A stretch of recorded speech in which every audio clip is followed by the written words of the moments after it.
Yeah, this video is not a conspiracy. This is just facts. Like, Elon Musk bought Twitter, was forced to buy Twitter, and basically turn it into a website where everybody loves me.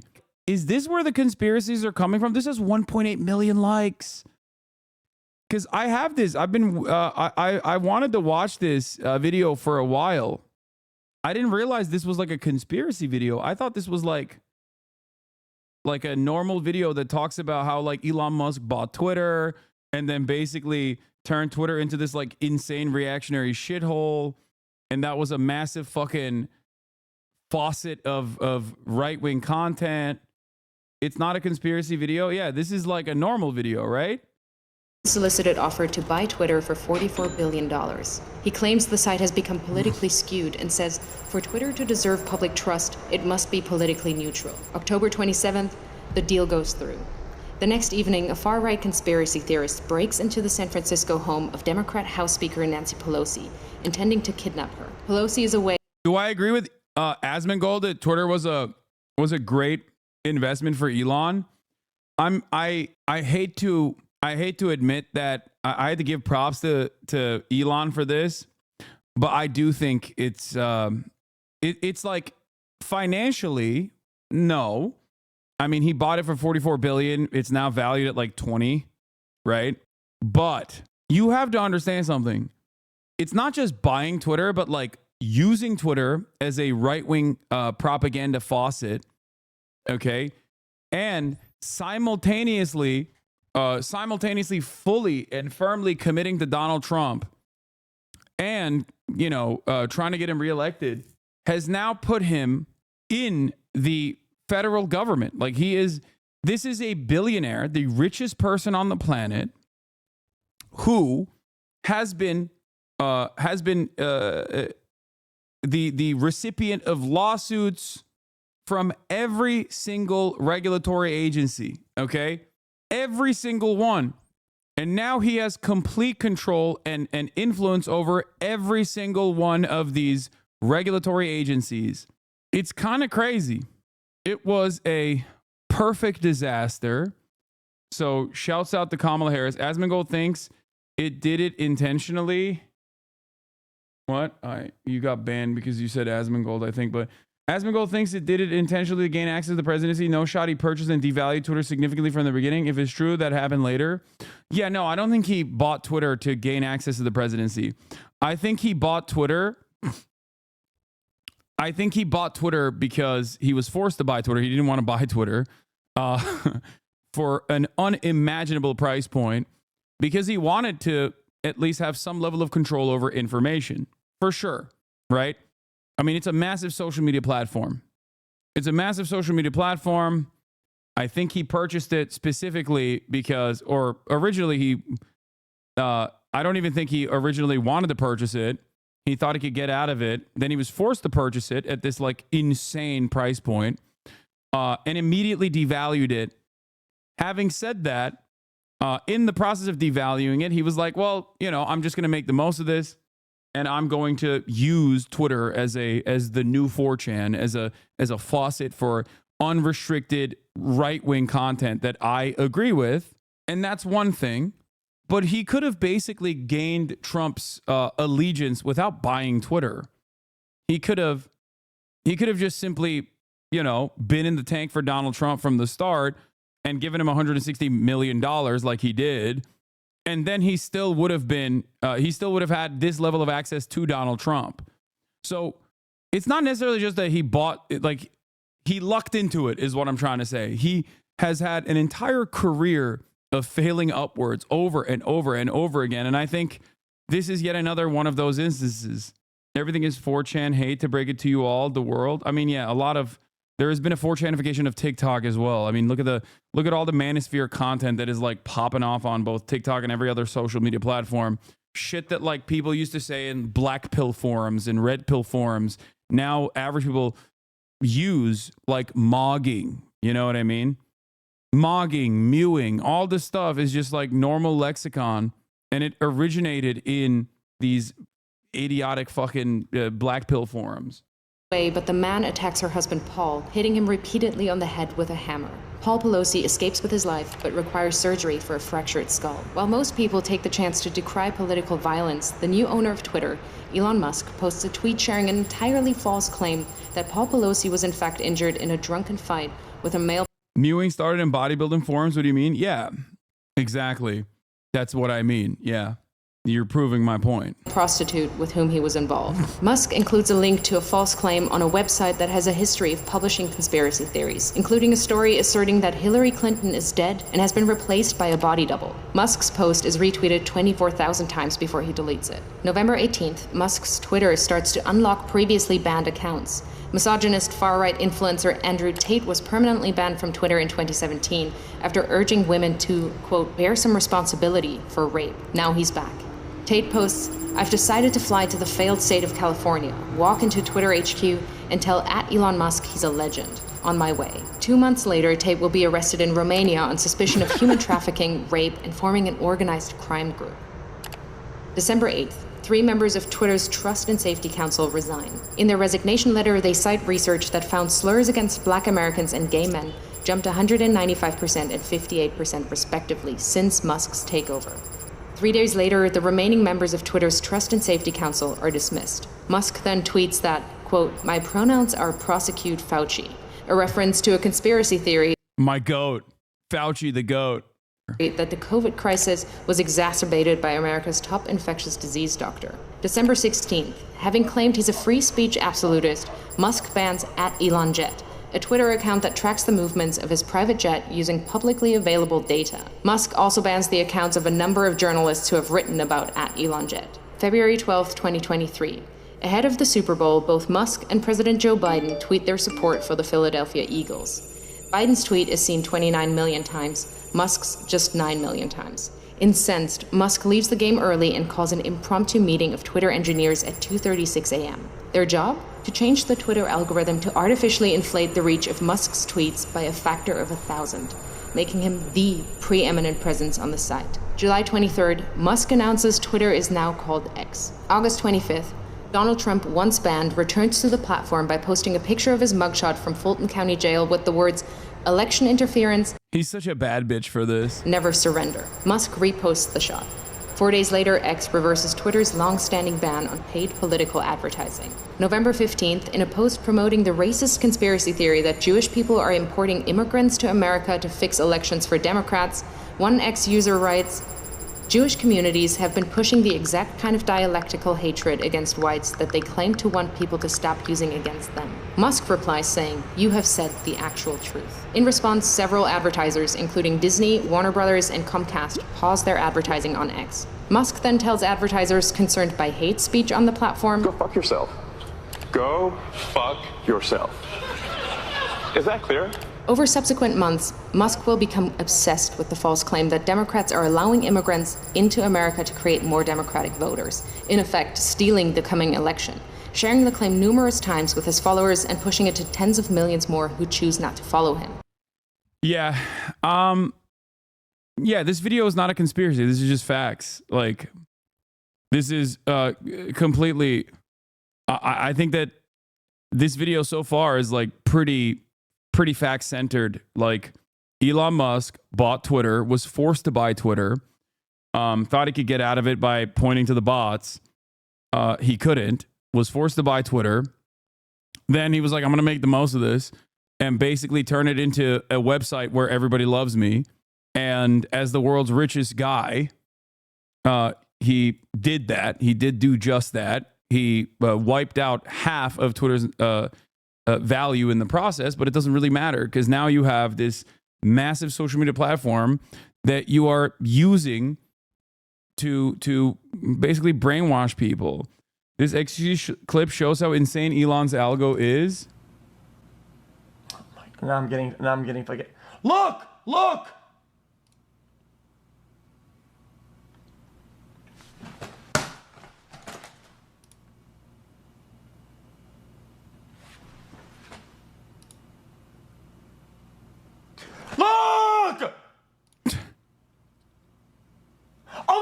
Oh my god!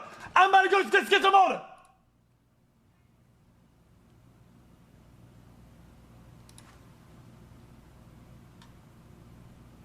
I swear to God, I every time I refresh, I get Elon Musk on my top page. That's fucking busted. I think it's if you follow him, you're just getting blasted with that shit. Because while I do see some Elon Musk stuff every now and then, it's not as frequent. So I assume they like algo boost him pretty aggressively. So if you follow him at all, you're cooked. Like you're definitely gonna see his shit nonstop. What is this? John Green has a video exposing Musk disinfo. It's pretty good. Let's continue with this. I like this A year video. later, it will be revealed that Musk, a South African immigrant, worked illegally in the US in the 1990s. For the record, I just want to point something out here. Like, Jeff Bezos owns the Washington Post, okay? Billionaires own newspapers. Mark Zuckerberg owns Facebook. Billionaires own social media platforms. So for Elon Musk, the way he sees it is like, this is no different. Like, I am going to buy at least one avenue of information dissemination, and I'm going to use it to suit my purposes. The difference between Mark Zuckerberg and Elon Musk, however, is that Elon Musk is, of course, not as competent, even though both are evil. Elon Musk is not as competent as Mark Zuckerberg is. So obviously in the process, he's doing it in a very, like he's manipulating this stuff in a very open way. Okay? That's the major difference here. He's very similar to Donald Trump in that regard, where like every rich person to a certain degree is engaging in some level of grift or is behaving like a con man. Most politicians have different methods of legalized corruption that they engage in, but Donald Trump is unique in the sense that he just does it openly, and he's not doing it in a way where he's trying to at least have plausible deniability. And Elon Musk is no different than Donald Trump in that regard, where he will just openly grift and openly engage in this charlatan behavior. So people are more tuned into it. People are more aware of it. But at the end of the day, it doesn't matter. Why does it not matter? Because he's the richest man on the fucking planet. November 25th, on X, Musk boosts the Pizzagate conspiracy theory, a long-debunked claim alleging high-profile Democrats ran a pedophile abuse ring from a Washington pizza restaurant. March 25th, 2024. Musk loses a lawsuit against the Center for Countering Digital Hate. He'd sued them after they flagged a rise in hate speech after Musk bought Twitter. In his ruling, a U.S. district judge calls Musk's case vapid and says this case is about punishing the defendants for their speech. In 2024, Musk creates a political action committee which he calls America PAC. Its objective is to mobilize 1 million Republican voters in swing states in an effort to hand the election to Trump. Musk commits to putting tens of millions of dollars of his own money into the Get Out the Vote push and clears his calendar every Friday morning for 30 to 60 minutes to meet with the team he's assembled to run the effort. July 14th. Musk calls Trump on behalf of J.D. Vance, urging Trump to select Vance as his running mate. Vance says abortion is murder and insults women who haven't become mothers. A bunch of childless cat ladies who are miserable at their own lives and the choices that they've made. Musk's phone call is part of a broad effort by Silicon Valley billionaires to ensure Vance is selected.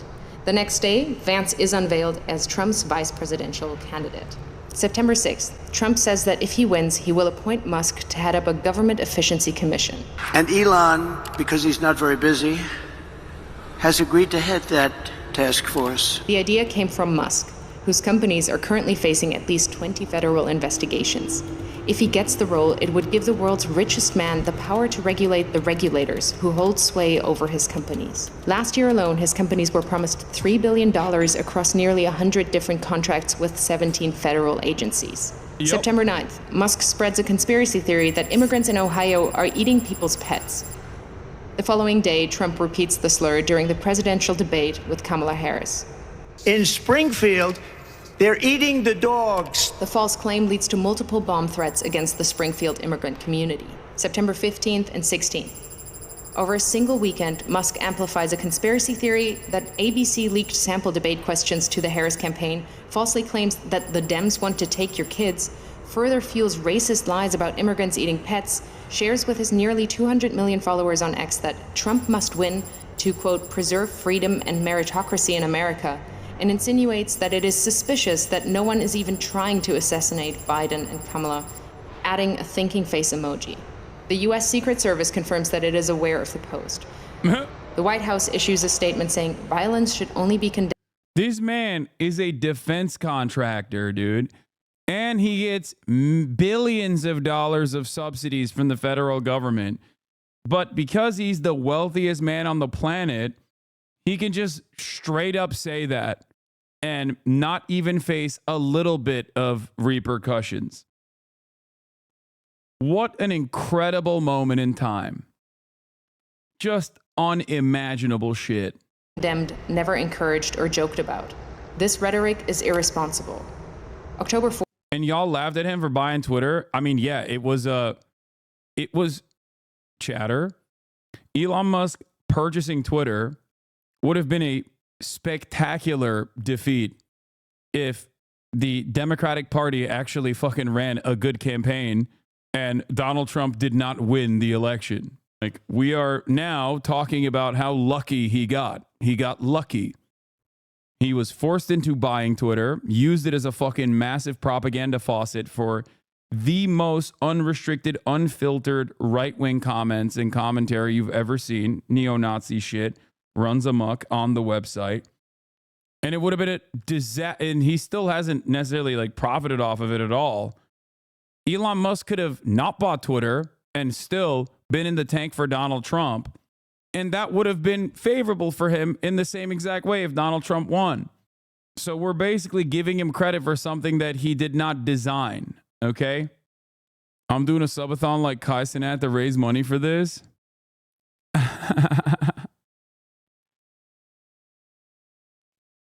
Fourth, Musk posts, unless Trump wins and we get rid of the mountain of smothering regulations that have nothing to do with safety, humanity will never reach Mars. This is existential. Musk is the owner of SpaceX and stands to make billions from US government space contracts.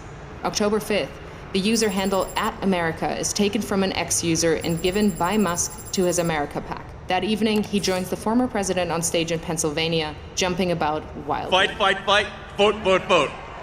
By now, he's moved with his senior team to a war room in a hotel in Pennsylvania to focus full-time on the Trump campaign. He speaks to Trump multiple times a week, is doing a series of pro-Trump town halls across the state, and has recruited lieutenants from his companies to join him. October 15th, legal filings from Musk's Political Action Committee show he has personally donated at least $75 million to the effort to re-elect Trump.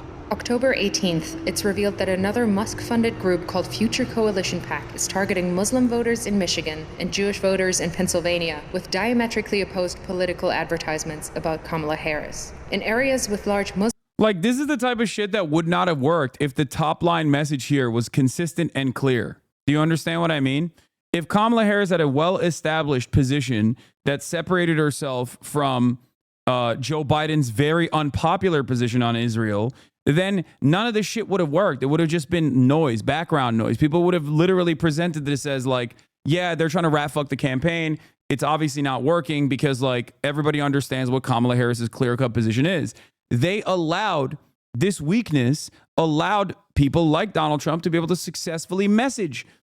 Because it's not like what they were presenting was wrong, okay? But you also need to acknowledge the influence Twitter had on the election. No, because the American population's Twitter usage has gone down since Elon Musk's purchase, okay?